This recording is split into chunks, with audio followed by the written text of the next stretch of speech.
All throughout the 17th and 18th centuries, people from the African continent were forced into slavery and worked as indentured servants for the production of crops such as cotton and tobacco in the American colonies. In the 19th century, the abolition movement and westward expansion created a huge debate that would tear the nation apart over slavery, resulting in the Civil War. After the Union won the Civil War, the 13th Amendment was passed. The 13th Amendment abolished slavery in the United States and provided that neither slavery nor involuntary servitude, except as a punishment for crime whereof the party shall have been duly convicted, shall exist within the United States, or any place subject to their jurisdiction. Even after slavery was abolished, segregation was still prominent in the United States, especially in the South. Segregation is the enforced separation of different racial groups in a country, community, or establishment. Due to this, there were few schools that were integrated. After many attempts to combat segregation, the famous Supreme Court case, Brown v. Board of Education, deemed segregation in public schools unconstitutional. Thereafter, many schools started to become integrated, including Little Rock Central High in Arkansas. 9 African American students, Thelma Mothershed, Minnie Jean Brown, Jefferson Thomas, Terrence Roberts, Carlotta Walls, Gloria Ray, Ernest Green, Elizabeth Eckford, and Melba Pattillo were picked by the NAACP based on their excellent grades and attendance. These students would later be known as the Little Rock Nine. The first day of integration was September 4, 1957.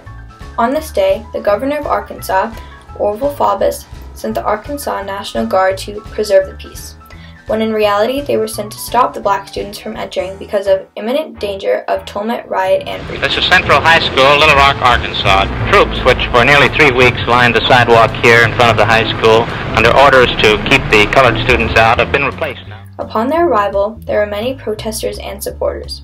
What about you, sir? Do you think the colored students will show up? If I got anything to do with it, they won't show up. Well, I think it's a breaking point of the school integration. I just don't feel that they have a right to go to school with them. On their first day of school, the 9 planned to meet up and walk together. Unfortunately, one of the 9 students, Elizabeth Eckford, was not aware of the plans and she rode alone. On their walk to the school, they faced many acts of discrimination. Most of the acts were verbal, such as using racial slurs and curses towards the students. However, they did encounter physical abuse as well, such as things being thrown at them and being spat upon. Can you tell me your name, please? Are you going to go to school here at Central High? You don't care to say anything, is that right? This girl here was the first Negro apparently of high school age to show up at Central High School the day that a federal court ordered it integrated. She was followed in front of the school by an angry crowd, many of them shouting epithets at her. The students never had the opportunity to go inside. Later in the month, President Eisenhower issued Executive Order 10730, which told the Arkansas National Guard to support the integration. On their second attempt to enter the school, on September 23rd, federal troops were sent to escort the 9 students into the building. With the troops' help, they made it to the school and were ready to begin their first day. Replaced now from their orders to comply with the law, which means let the Negro students in if they come in. Citizens in Little Rock were divided. Some supported integration, others opposed it.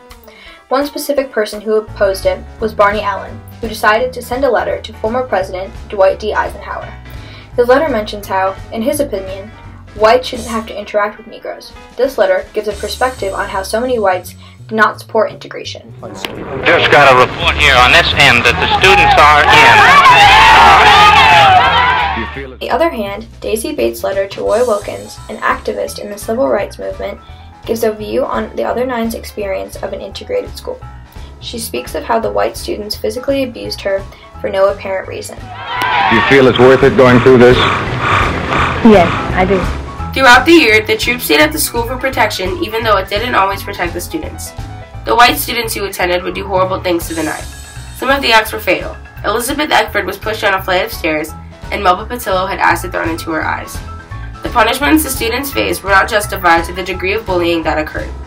One of the 9, Minnie Jean Brown, was suspended for dumping a bowl of chili over the head of a white student who was taunting her. She was later suspended for continuing to fight back. Unlike Minijine, the other 8 turned their cheeks and did not fight back. Minijine would continue to fight back and stand up for herself and her friends until it got to the point where she was expelled. When Minijine's parents found out about her expulsion, they wrote a letter to the board explaining how unfair it was and that she did not deserve to be expelled based on the white students' punishments. Even with the letter giving many valuable points, she ended up being expelled anyway.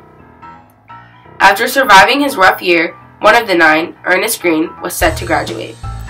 The school board wanted him to just collect his diploma and not attend his graduation, but he decided against this. On graduation day, many important people in Ernest's life attended the ceremony, one of them being Martin Luther King Jr., who went virtually unnoticed, sitting next to the Green family. Other than Ernest Green, 2 of the 9, Carlotta Walls and Jefferson Thomas, also graduated later on. When the school year came to an end, Governor Faubus petitioned the federal district courts in order to postpone the desegregation of public high schools in Little Rock. The Little Rock School District fought for a 2.5-year delay on desegregation in a case later known as the Cooper v. Aaron case, which meant the black students would be permitted into public high schools in January 1961. Doing this, Faubus argued that if Little Rock remained integrated, there would be an increase in violence. The federal court ruled against the delay to integrate. Faubus continued to push for legislation against segregation. I will not force my people to integrate against their will.